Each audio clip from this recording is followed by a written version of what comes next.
Hello folks. Well, we're just doing a oil change here on Team China. We just got back with a little load of wood and I'm switching oils. I've been running this oil since, oh boy, 2008, I think. Actually even soon, no, earlier than that.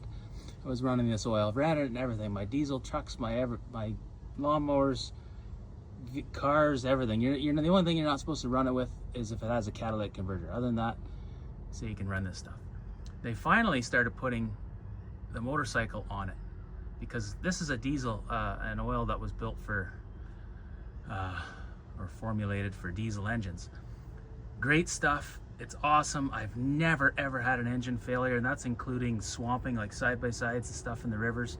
And anyway, the problem with this oil is it disappears, and you got to add oil, and that's the same. The diesel guys say the same.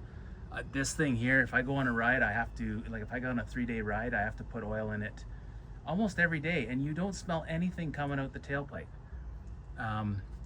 So I checked the specs on this stuff, and it's got I think it's a volatility rate, or there's some spec, NOACK or something like that, and it's a percentage, and the higher the percentage, the more it'll kind of disappear.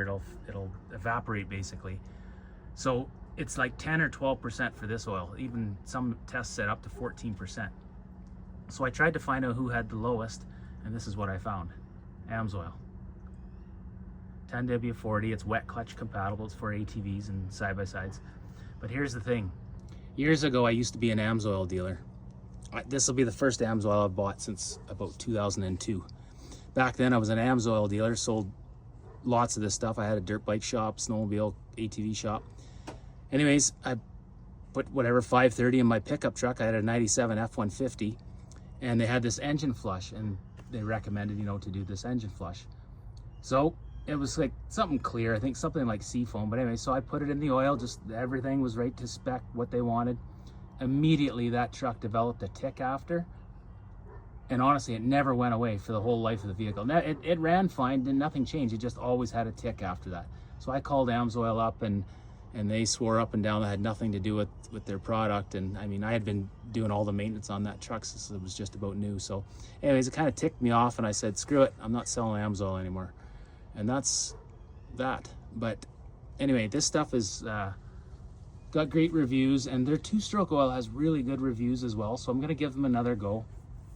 But yeah, so that's what we're doing. We're switching over, and we'll see. Hopefully it doesn't use and disappear like this stuff does. Stay tuned.